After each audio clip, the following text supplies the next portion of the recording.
Hello, beautiful people. Welcome to this week's episode of the Montpelier Happy Hour here on WVEW 107.7 LP Brattleboro, your community radio station. I'm your host and producer of the show, Olga Peters, and this is where we talk about how everything in Montpelier shakes out for the rest of us. Today, I want to welcome to the show, of course, regular contributor, who is one of three reps from the town of Brattleboro, and you know her as Emilie Kornheiser. Hello, Emilie. Hello, Olga. Good morning. Nice to see you. Good to see you too. And candidate Ian Goodnow, who is running in the Democratic primary for the State House to represent Windham District 9. Hello, Ian. Hello, Olga. Thank you so much for having me. Good morning. Good morning. And for folks who may not be familiar with Ian, he has served on the Brattleboro Selectboard for 4 years, 2 of which he served as chair. He is also a justice of the peace. And in 2022, I'm so excited for you, Ian. In 2022, he received his, do you call it the JD degree, or because you read the law, which I think is so cool in Vermont, where you can study under an attorney to receive your training for 5 years, and you did that in 2022, and I'm forgetting what it's called though. It has a special name. Yeah, I take every opportunity to plug it. It's called the Law Office Study Program. If you Google that and add Vermont to that, Vermont Law Office Study Program, you'll come up to a page on the Vermont Judiciary website and you can learn all about it. I don't have a JD. A Juris Doctorate is only for someone who goes to law school, and I didn't go to law school. I passed the bar exam and I joined the Vermont bar. Would probably be the way to phrase it in 2022. Well, congratulations. Fun fact about reading for the law, our former and quite incredible Supreme Court Justice, Marilyn Skoglund, read for the law when she was a single mother, even of some young kids. So we talk about apprenticeship in Vermont, but like we don't necessarily always celebrate it when it happens, and it's pretty cool. I wonder if also, in addition to telling people about Ian, we could maybe explain where Windham 8 is for our listeners. Is it 8 or 9? Or 9, sorry. See, there we go. Can we talk about where Windham 9 is? Thank you. Yes, Ian, go for that, since you're the one who's been knocking on everyone's doors. Oh, yes. I have been spending a lot of time in Windham 9. Windham 9 is basically the northern the northeastern district of Brattleboro, and also just kind of the northern district. It's for our viewers and listeners who are familiar with Brattleboro, it's the downtown and all of Putney Road out a little bit past 91.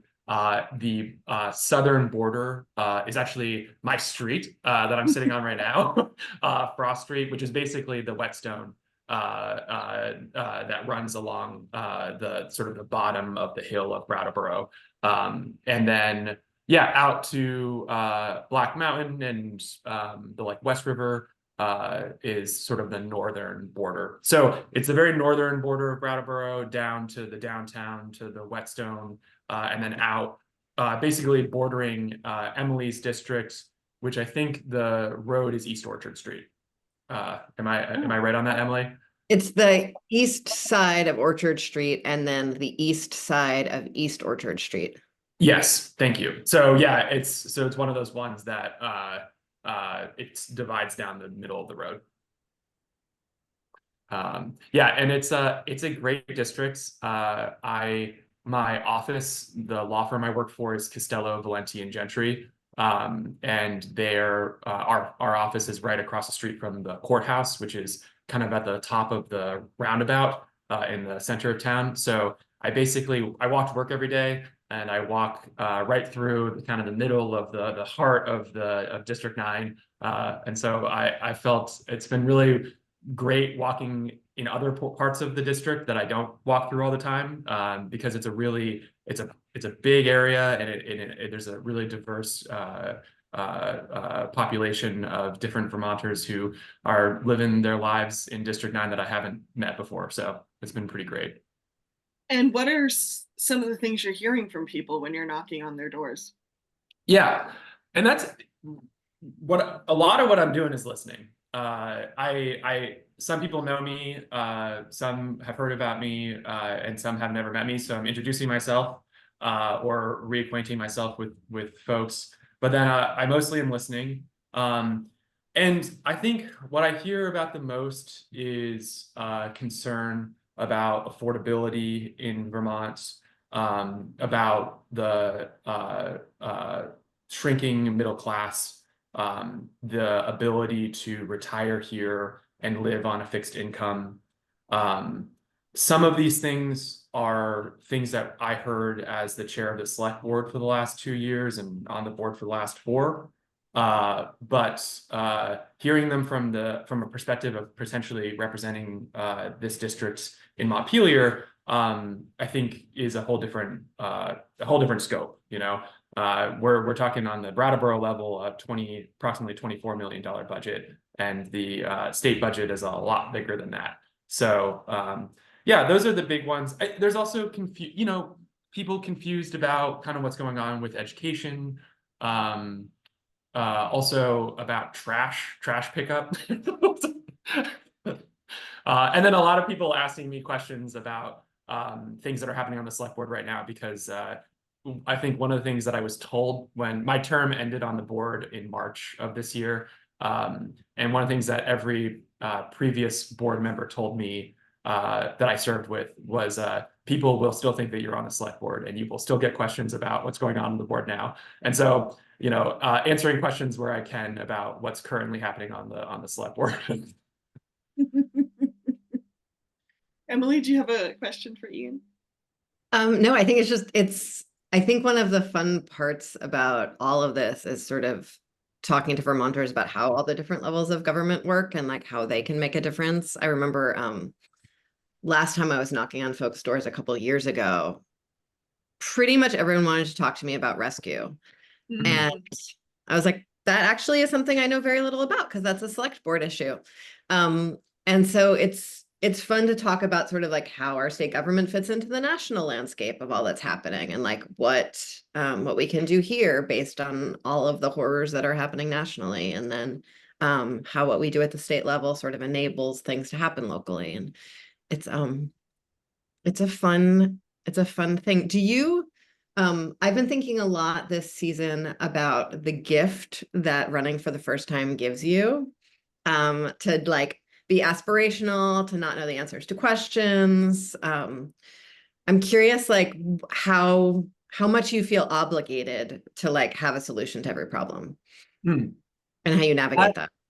Yeah, great question. I think it reminds me a lot of when I first ran for the select board, and it reminds me a lot of like the first times I was in a courtroom, where you start, you start to understand how much you don't understand, and that's a pretty shocking experience. And so I think where I have a lot of ideas and I have a lot of passion about this work. And so I think I've been very interested and engaged in it. And so I have a lot to talk with people about. But one of the things that I think is really important when it comes to any kind of service, especially public service, is humility, and being able to tell people when you don't have a solution, but you're aware of the concern, and you're hearing people, and you're going to bring that knowledge and the information that you have from people, and you're going to bring that to the work that you do representing them. I think that that's a lot of times more important than thinking that you have the solution, or you've got the silver bullet that's gonna solve all of Vermont's housing crisis, or something like that, because you're not. And the reality is, and people who, I think people can see that one person isn't going to resolve this, and it's going to be us all working together. And so I think one of the ways I've navigated it is bringing people into the conversation and hearing from them about how their concern impacts their lives. And that helps inform me as I move forward and forming my opinions and trying to understand how we can all grapple with these big issues that are facing Vermont. Yeah, it's So an interesting thing when I see new members come in and they ran on this one very specific issue. And the legislative work means grappling with like 50 different issues in a week, right? Yeah. And so seeing how sort of the fish out of water feeling that that can cause for folks who might not have been as focused on hearing about the full needs of their community before they walked in the door. And so I think you never know what problems we're going to encounter in the next year. So I think it's really all about sort of knowing the folks that you represent. And then once you're around for a while, you can often solve big problems. But the first couple of years, it's just totally all about the collaboration and finding the cracks in the system where you can like tweak things a little bit, you know? Yeah. Olga, you were going to say something and I jumped in. I'm sorry. that's fine. So one question that hopefully we will be able to have as many candidates from Windham County on the show before the primary as possible. So one question I'm asking all of them is, how do you believe, how do you see the role of government in people's lives, and how do you feel it should function? For example, a lot of people have theories on government. Oh, it should be really big, or no, it should be very small with low taxes, and all these thoughts on governments. So I'm curious about yours. Yeah, I am not going to sit here and opine government philosophy for a while. My answer is it needs to be responsive, transparent, and it needs to work in tandem with every level. And it needs to be meeting the needs of the community that it serves. So that starts all the way down I started as an alternate on the Developmental Review Board, which is a quasi-judicial body in Brattleboro. And there are great people who serve on that. And it goes all the way up to Montpelier, to the federal government, and every level in between. And I think that those tenets of good governance apply to every single level.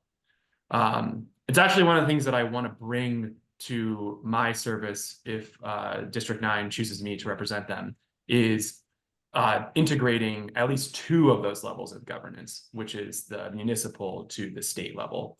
I think that our reps have done incredible work for Brattleboro and our senators. I think that our municipal government is also doing great work. And there is only more strength and productive work that can come from bringing those two groups together more. One of the things that I worked on the select board this last year was bringing the delegation for Windham County to select board meetings to talk about priorities coming from the board and the community, and then also hearing about what was happening in Montpelier during the session. And so, if District 9 elected me, you've got somebody who is just the chair of the select board who hired the town manager we have now, who has a really close working relationship with the municipal government. And I think that that's really important for good governance. Mm-hmm.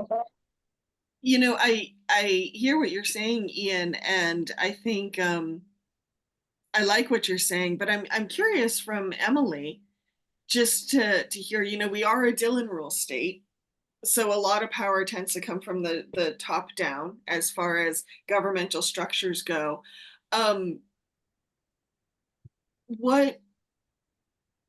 Where do you think the movement is for more collaboration, or is it possible? Are things kind of set in stone? What are your thoughts on that, Emilie? I mean, on the Dillon's rule issue, which, well, we could do, I think we have done whole episodes about that, long ago, years ago. But, Jeanette White, that was one of her priorities for at least a decade, and was not able to even come close to getting it through while she was chair of the Senate Government Operations Committee. It's something that we've tried in various iterations, including just like a pilot based on really successful work in West Virginia. Mm-hmm. And then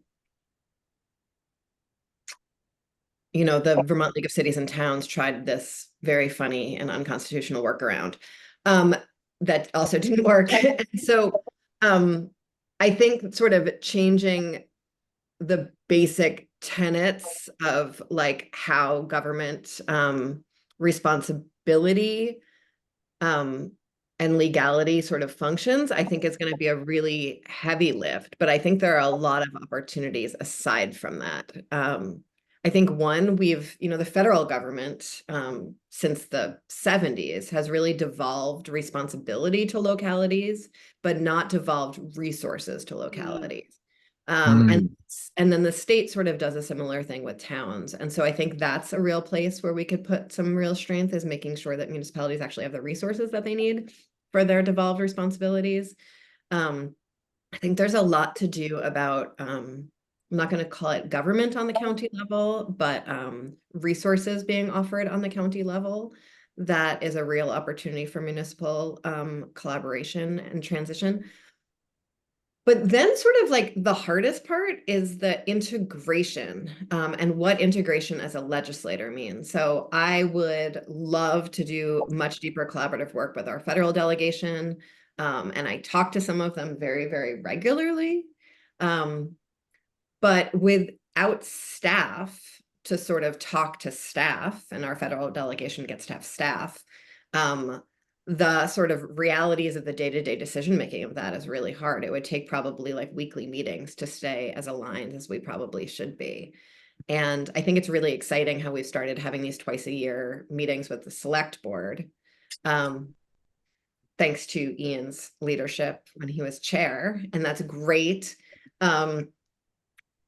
The sort of next step from that and sort of questions around, like, I know, as a legislator, I stayed in regular touch with Ian, who was chair. I wasn't able to stay in touch with every single select board member individually. We can't email them and be in an email chain with them as a group because of public meeting laws, which makes communication unbelievably difficult if you're not in real life together. And so the question, and then for like I guess it's who and how is coordinating is a really big question. I'm now rambling a bit, but like, it doesn't necessarily make the most sense for like Patrick Moreland to talk to me about grant opportunities. It makes sense for him to be talking to ACCD about grant opportunities, right? And so where in state government as it functions, should those kinds of collaborations be happening? It's not necessarily with the state legislator. It might be with areas of state government that don't actually necessarily have the collaborative capacity that they should to coordinate with municipalities. And if we can't coordinate with Brattleboro, with all of Brattleboro's resources, like, Pomfret is doomed. Mm-hmm. Thank you for that, Emilie. I appreciate that insight. I always find it fascinating, Vermont, we're such a small state, so we can communicate with each other very easily, and yet there are some structural things in place that might inhibit or help or whatever. Just based on what Emilie said, Ian, what are you kind of sitting with right now? I know it's fresh information, but what are you sitting with? Well, I don't even think any of it's really fresh information. I definitely know and am aware of all of those. I don't think roadblock's the right word. It's just like the reality of the structure. It makes me think, Olga, that the work that we started on the board with making those connections more routine is really just the start. And that was actually one of the hardest things for me leaving the select board. My term ended. And I really believe that a very quick tangent for people who are thinking about running for the Brattleboro Selectboard. I really think that the structure is great. You have three 3-year seats, 2 1-year seats. You can run for a 1-year seat, which is what I did. You can learn whether you like it or not. And for me, I learned I fell in love with it. And then you can run for a 3-year seat, and then you can give 4 years of your life to Brattleboro and to the municipal government. And then you can let one of the people who's in your 1-year seat, run for your 3-year seat when your 4 years are up. I really believe that that's like the perfect amount of time to serve and to give to your community, and then you're kind of perpetuating this good system. And so one of the things that was tough about that was you leave a lot of stuff on the table still, you know, a lot of work that's in progress, or there's going to be next steps. And I'm sure that that's exactly what it's like being in the legislature. Yeah, so, but more specifically, you know, I could probably spend like the whole day talking about Dillon's rule. And having basically having grown up here and spent most of my adult life in Vermont, I have a lot of feelings about Dillon's rule, and it's a pretty complex issue. I think where I really agree with Emilie is giving the municipalities the financial ability to work on the issues that they know are happening in their community is huge, and can always work on that more.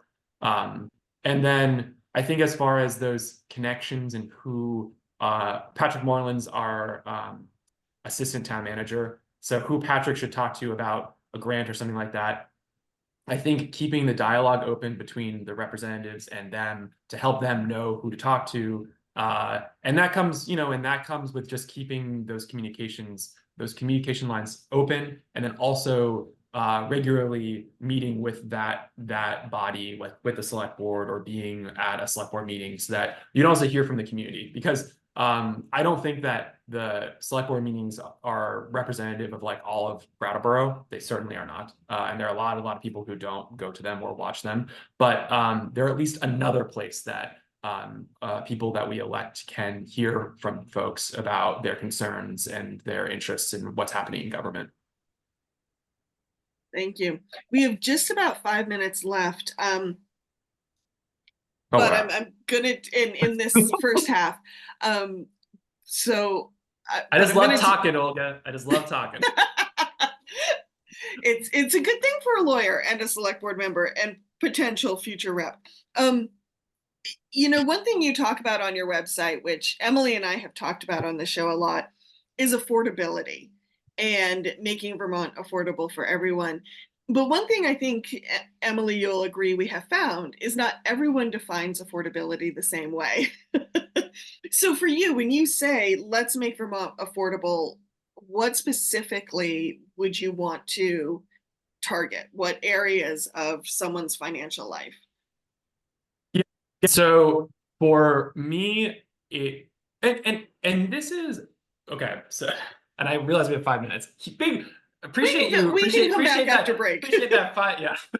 So this is one of the reasons why I'm running, is that I think the perspective of the person that you put in the seat matters, and the place in their life that they are matters. So like, I am 32. I own a home in Brattleboro. Ruth Schaefer, my wife, and I purchased it. I think we're going on 3 years ago.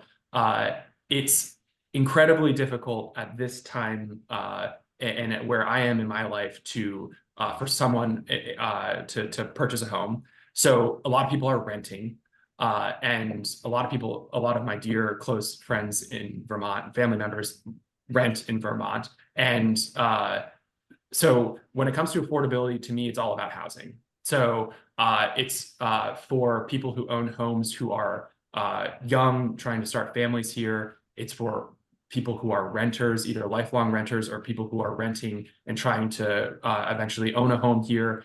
And it's for our Vermonters who are older, who are retiring in place here, who want to stay the rest of their lives here because they probably have family here and they have grandkids here, or they have grandkids other places, but they want to keep their connection to Vermont here and bring those people back to Vermont.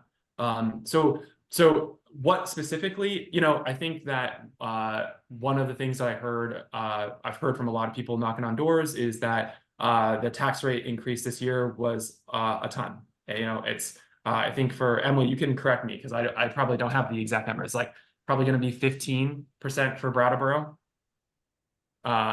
Again, this is not, your tax rate will not be 15%. It's an increase of 15% over last year. Of course. And I'm not, I know you know that, Ian. I just want to like that. I think that numbers are an ever confusing thing. Sorry, a 15% increase. No, I'm not correcting you. I'm just clarifying for the record. No, and I appreciate the clarity and clarification. And you know, I often in depositions, I like ask really long, rambly questions, and a lot of times the witness has to like be like, "What are you asking me?" And I appreciate it because I want people to know what I'm talking about, understand what I'm asking, or what I'm trying to explain. So yeah, 15% increase is a lot. So and so I think when it comes down to specificity, it's trying to keep the tax rate at a growing at a rate that is going to be affordable for people at every level. So that's one half of it, and then the other half is basically trying to and how specifically we are alleviating the housing crisis is something that we could talk about a lot. And there's some good work already happening in the legislature about this, but working on creating housing at every level, because that will help alleviate the pressure on renters who right now basically have no options at all. And that means that the rents are incredibly high, and the pay that people are getting isn't enough to be able to afford the rent that they have to pay in the communities that they want to live in Vermont. And that means that they're overburdened, and then they're not able to stay here, and they probably leave. So yeah, so I think like affordability for me, it's all about how you can actually live and thrive in Vermont. And that hits every single level all the way up from renting, for your first apartment in Burlington, like I did, all the way up to, people I'm talking to on Wantasket Drive who like want to, retire here and are worried about being able to afford it. Thank you. So Ian, Emilie, and I are going to take a break while we hear from some of our underwriters here on WVEW 107.7 LP Brattleboro, your community radio station. So don't touch your dial. We will be right back. Welcome back to the second half of the Montpelier Happy Hour here on WVEW 107.7 LP Brattleboro, your community radio station. I'm your host and producer of the show, Olga Peters, and if you're just joining us, I'm speaking with Ian Goodnow, who is running in the Democratic primary to represent Windham District 9 in the State House. And I'm also speaking with regular contributor, Representative Emilie Kornheiser, who is, I don't know, District 7? Is that what you are technically, Emilie? Which is very convenient because it used to be District 1, and you can add a little line at the top to correct any old signage. That is helpful. Good old Sharpies coming to the rescue. Oh my gosh, that's amazing. Yeah. I've wondered a lot, Emilie, about like with making all this campaign stuff, how much of it you should keep sort of evergreen and how much of it you should add dates and stuff to. I feel like it's like one of those many little detail questions that there's not necessarily an answer to. Okay, oh no, there are answers. We can. Yes. Oh, yeah? Emilie, Okay. you and I should have like a masterclass episode sometime for anyone who's considering running. Yeah. Just some quick housekeeping things, folks, before we dive back into the show. We want to thank BCTV for taking the video version of the happy hour and sharing it with stations across the state. And Emilie, what should we remind listeners of right now? Well, Olga, the views and opinions expressed here on the Montpelier Happy Hour are those of the hosts and the guests, respectively, not the station, nor platform, nor employees, nor friends, nor wild turkeys roaming the yard that anyone might happen to encounter. Just why, thank you. So, Ian, we were talking before the break about affordability. And I think, Emilie, you wanted to, and for you, affordability comes down a lot to housing and making sure people can afford their housing at every stage of their life. Emilie, I think there was something you wanted to add to that. I totally agree on housing. And I think it's sort of part of a stack and a fairly short list and large stack of sort of the non-negotiable expenses in someone's life, right? And it's housing, it's family care, whether that's child care, partner care, elder care, the costs of those things, healthcare. Mhm. And those sort of non-negotiable costs of life often squeeze out, food costs, add those pressures, student loan costs, right? And they are significant in Vermont, but they're mostly significant in Vermont because our wages are so much lower than other places. And I think it's added an extra pressure here when more of us can be working out of state and still living here. It's created we already had a wealth divide in Vermont. We already had a divide between sort of college educated folks and folks that weren't. And so there's also the divide of folks who are getting their financial resources from out of state and folks who are fully participating in the local economy, and how that changes our relationship to housing costs or taxation or student loans. And even when we're talking about all of those costs or talking about property taxation, Vermonters that have mortgages and Vermonters that have paid off their mortgages, that's a really big difference too, right? And so I really appreciate just any time on the show we can dive into the nuance of the big A affordability question. Yeah. It's so different to different people. There's a Vermont Digger legislator quiz, not quiz, questionnaire. They want us all to answer. And there's the first 10 questions are yes, no questions, which is terrible because everything is more complicated than yes and no. And one of them is, do you think Vermonters are better off than they were 10 years ago? And I'm like, which Vermonters? What are you talking about? You can't possibly expect people to answer this question. Anyway, but I think affordability sort of in that same vein. And if I can, I really appreciate that, Emilie. And I think that every time I'm answering a question like Olga's, it's like how to capture so many things in a short enough answer that isn't taking up the entire show. I appreciate you bringing those other points in.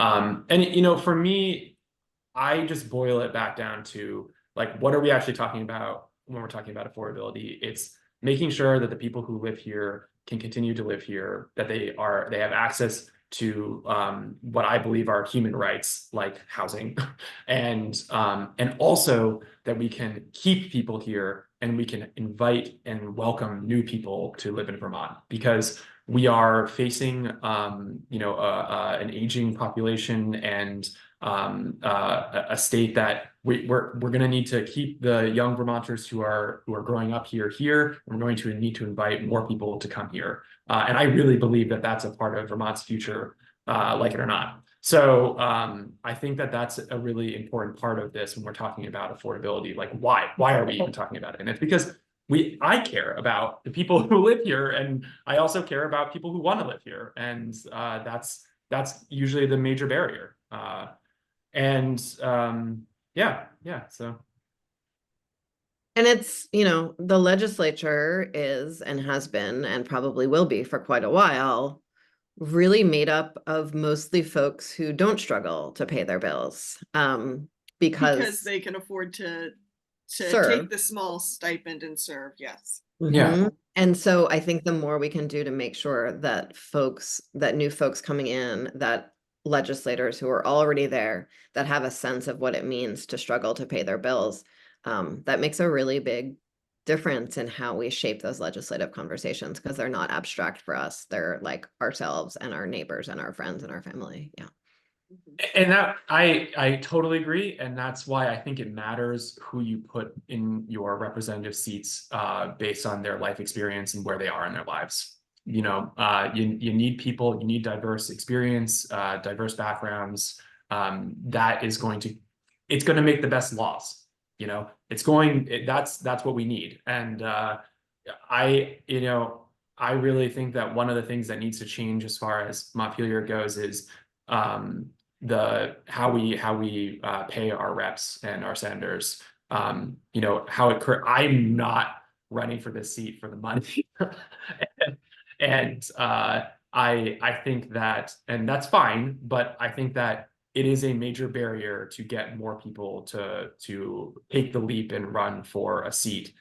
because it's a massive sacrifice to their lives and their livelihoods, their families already, just the time commitment alone, but the financial component too. So we're not in the current system. We're not really encouraging the level of diversity we could for the people who represent us. Mm-hmm. So, going back to that idea of affordability and housing, you talk about housing as a human right. And I'm wondering, how, in your mind, could Vermont ensure in housing as a human right?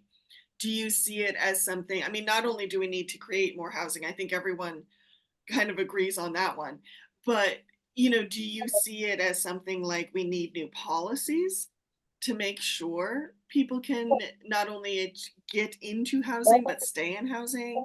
Um, what's your thoughts around that? Boy, I mean, now we're getting into the many levels that need to be attacked when it comes to addressing the crisis. And the first response is just the amount of available housing needs to be addressed, right? So we just need more stock. It doesn't, and where that comes from is a lot of different ways, right? Like, it needs to be built new housing, but it's incredibly expensive to do. It's got to be converting existing housing. It's got to be adding housing onto lots that are additional dwelling units. It's breaking up bigger buildings that have like our single family, where the owner wants to downsize their life, but then be able to have income from a rental unit inside the building. That's actually something that I've talked to a number of people in my district about. It's knocking on the door, talking to an older Vermonter who is interested in maybe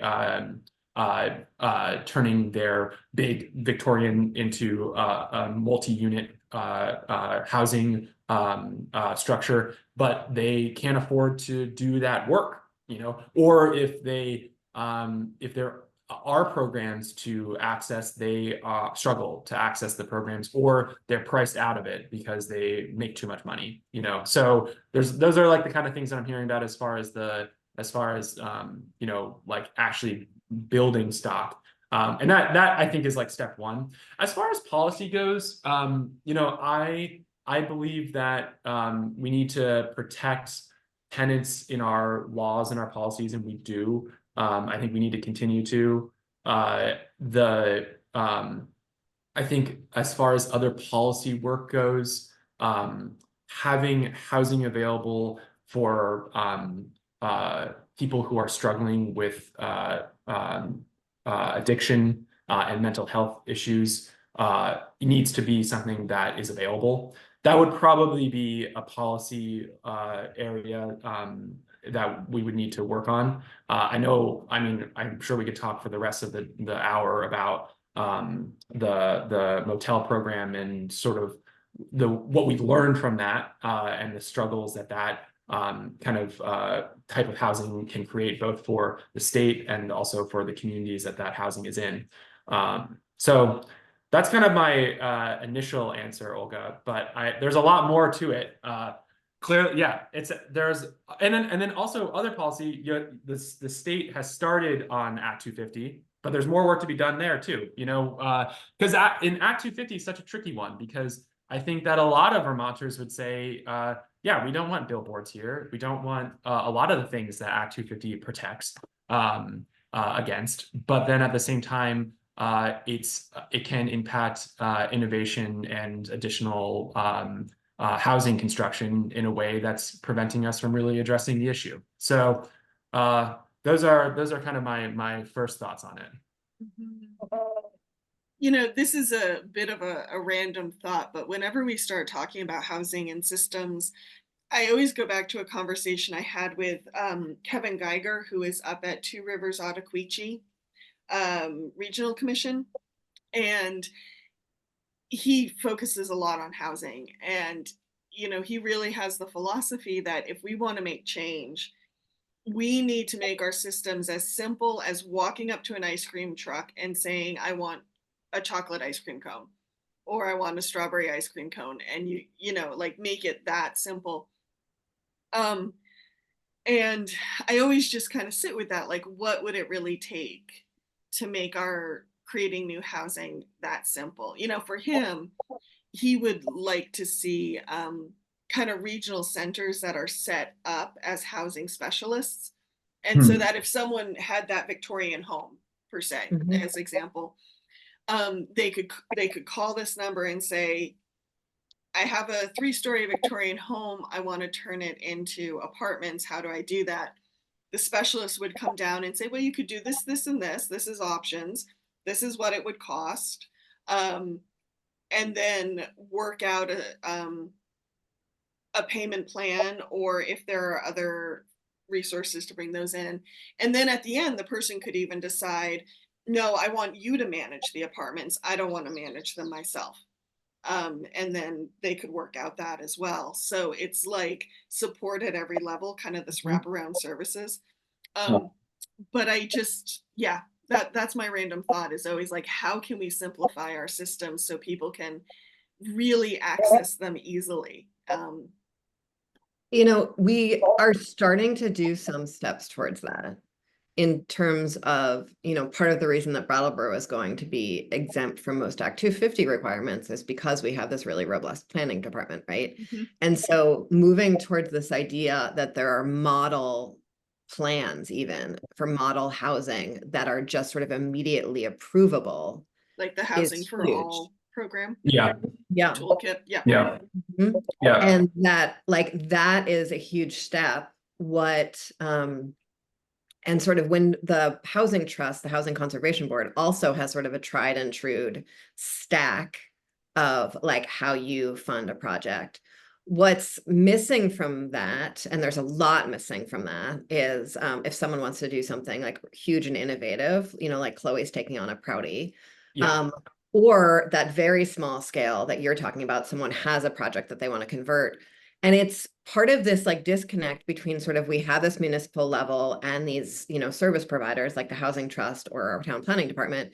You have ACCD and the housing department at the agency there. They don't see their role as providing technical assistance to communities or to individuals in communities. And so there's this huge disconnect.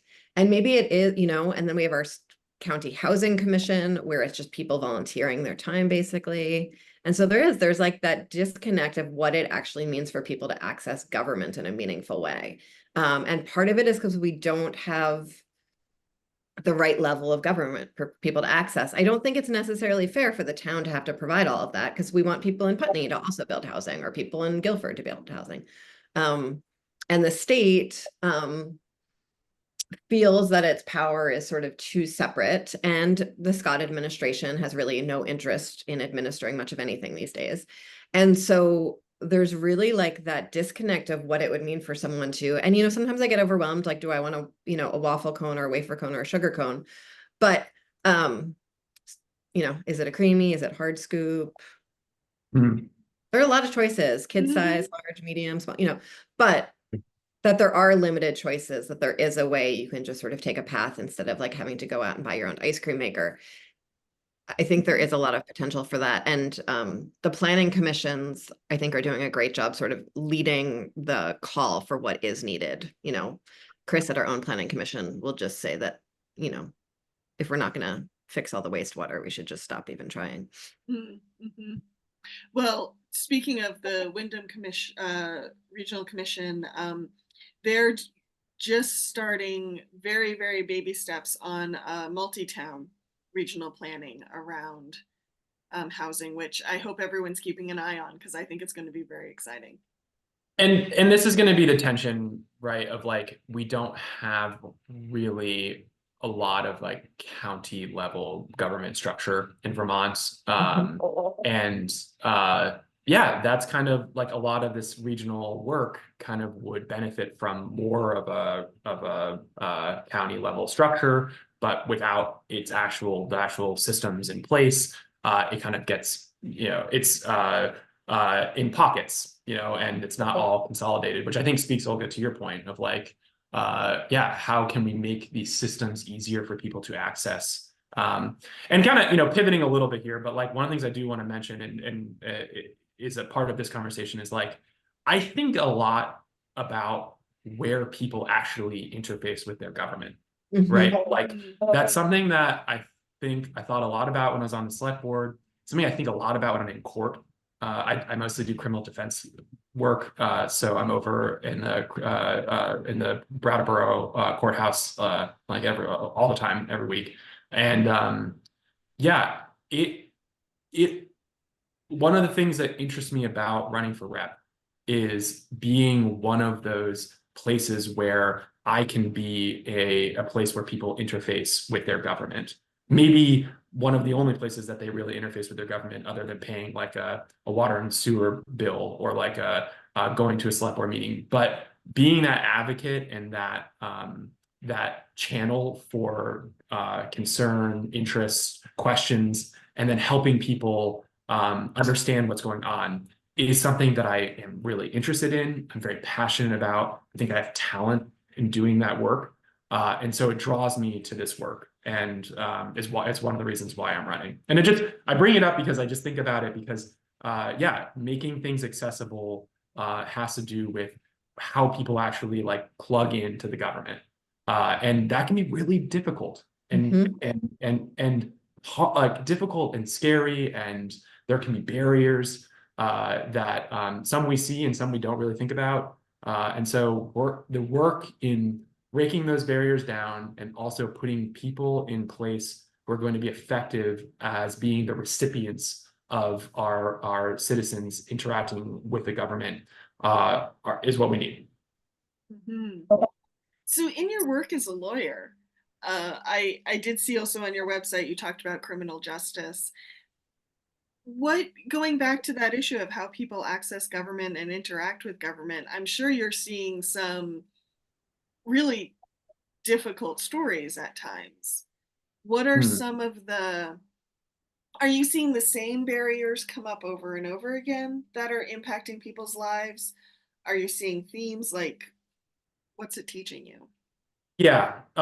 So just very quickly about my work. I'm a private criminal defense attorney. I also I help the court out when they have conflicts for doing arraignments. It's called doing a Rule 5. So I go over to court every week to do this because there's a lot of conflicts with the public defender's office, and they need attorneys to come over and basically represent the client for a day.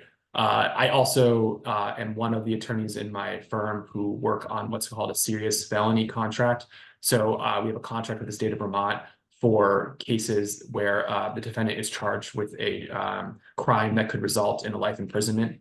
And so those cases, they open up those cases for private firms to help alleviate some of the burden on the public defender's office. Doesn't mean the public defender's office don't also do these cases. They absolutely do. But when there isn't availability or it's just too much, that's when it kind of siphons off to one of the private firms who has a contract like this. So I have one of those contracts, where my firm has one of those contracts. I work on that contract, and that work has brought me to every prison in Vermont. I go to visit clients and do work there, and into almost every courtroom in Vermont probably at this point, because the contract isn't regionally based, so it's just handling cases all over the place. And what I have seen both in that work and also in the private work I do and the work I just do for the court is that it's underfunded in every part. So we don't have enough prosecutors, we don't have enough public defenders, we don't have enough judges, and we definitely don't have enough administrative staff in the courtrooms. And so what results is a massive backlog in the cases. And what happens with a massive backlog is basically the delay that people have from the moment that they're charged and arraigned to when there's an ultimate outcome can be years. And that justice delayed is justice denied. Like we need to be able to have systems that have cases that move through the system at a fast enough rate that they can result in a just outcome for the defendant, the victims, the system, and the community, right? Because the faith in the justice system matters, and we're seeing that all the way up at the federal level, all the way down here. It matters to think that when there is a crime potentially committed in your community, that it's going to move through the system at a rate where there's actually a result and justice achieved. And that's like one half of it, Olga. And then the other half of it, and this is something else that I see, is that we need more wraparound services for people who are first interacting with the criminal justice system at like the beginning of a charge. So like when you're arraigned and you have conditions of release, which I know is this like big buzzword that everyone's talking about now. You know, I argue as a defense attorney about what those conditions are going to be. And a condition of release is basically like you're charged with a crime, you plead not guilty, and then the court says, all right, these are the things that you're going to need to comply with until next time you come to court. And this is what we're saying you have to do in order for you to leave today. You know, and so you agree to those things, you sign, and then you're released out into the community. There are many people who are interfacing with the criminal justice world a lot who could benefit from having more services provided to them at the earlier stage. And so that means giving more, we need to fund those systems more. So that's like giving more money to pretrial services and probation so that they can actually be providing services to these people who need them, instead of basically having them signing their conditions of release and then potentially re-offending really quickly because they haven't been really given any opportunity to not, because they haven't gotten any of the services they need. So really long answer, I apologize, but there's a lot to that, and there's more. I have a lot more I could say, but yeah, I really believe that this is one of those areas where, again, you've got somebody who may be interacting with the government for the first time in a while, and we could be serving them better, both as victims, defendants, and people in the community who are impacted by what's happening. Thank you, Ian. I know, Emilie, that the state has done a little work around the criminal justice system to try to shorten some of people's time moving through the court system. But I'm just curious, based on what Ian has said from his experience, is it jogging anything for you, or? Oh, you're muted. You're muted. My chair is very creaky, so I've been muting when I feel very fidgety. I agree with everything Ian said, and the extent to which a slowed down court really is destructive of the basic tenets of like both our democracy and our justice system working is, you know, played out in research as well as just sort of in like political science and ethical lines of reasoning. Like it absolutely needs to be an efficient and effective court system for any of this to work, for punishment, even like for the mechanism of punishment to work, if we believe in that. And so, you know, this session, the House passed like a really comprehensive funding bill for our justice system that was paid for with some changes in our corporate tax law. So again, like folks who could most afford it would be strengthening our systems on behalf of all of us. And then a lot of that did get into the full budget. And that was really, it's exciting to see after so many years of the judiciary asking for help and really not receiving it. And it is, you know, you name the administrators, that's a huge part of the backlog, but it's true across the system, and it's something we need to keep an eye on. And I think Vermonters would be shocked at how much all of these sort of complaints around conditions of release and that our, you know, penalties aren't harsh enough and all of that will be actually remedied. The symptoms of that will be remedied by a justice system that actually just works more efficiently and effectively because it has the resources it needs to function. Thank you. And that's great, Emilie. And I appreciate that work. And I'm sure that there is more to be done. And I think one of the things that's important for people to know, or to just consider, is that, you know, it's not COVID, it's not just COVID related. The backlog in Windham County, that's Brattleboro, where I live, and we all live, the backlog increased in the last 6 months. So yeah, it's not just COVID. COVID made it a lot worse, but it's not just COVID. It is a systemic issue in a lack of prioritization and funding of this essential service that the government's responsible for, which is the justice system. And I think that's true for so many of the things that got worse during COVID. It's that it was not COVID that caused them. It sort of widened all the cracks in our existing very cracked system. I just want to say, Ian, how incredible. There are very few people serving the legislature right now who have that sort of like direct eyes on that problem and the realities of how it plays out. And so I think having your voice in the mix of these conversations as we continue to fight for resources for our justice system will be really valuable.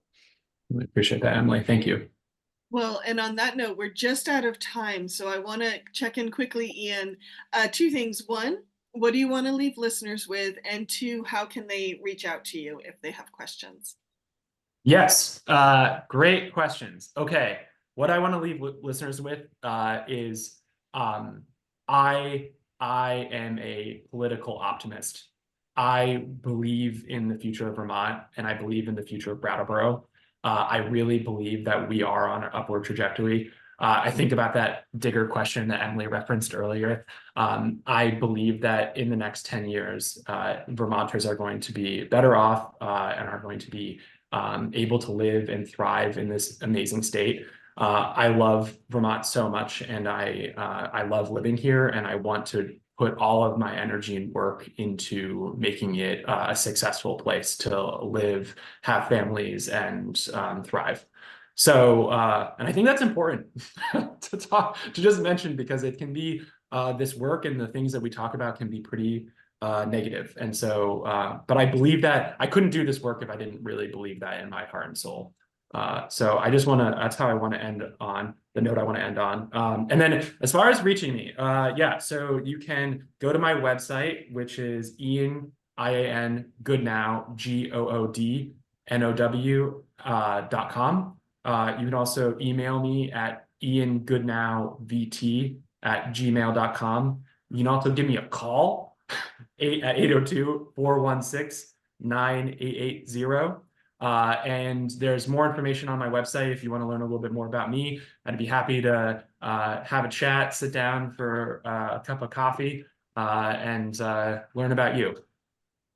Wonderful. Well, good luck in the August 13th primary. And of course, you'll be one of the folks up on the forum at Brooks Library on July 8th at 6 p.m. So people can attend to that as well. Emily, if people want to learn more about you. Folks can go to emilykornheiser.org and you'll find links to all of the various ways to be in touch. Would love to talk to you soon. And as always, the Montpelier Happy Hour is on WVEW 107.7 LP Brattleboro, your community radio station, every Friday at 2, rebroadcast every Wednesday morning, and wherever you subscribe to your podcasts. Have a great weekend, everybody.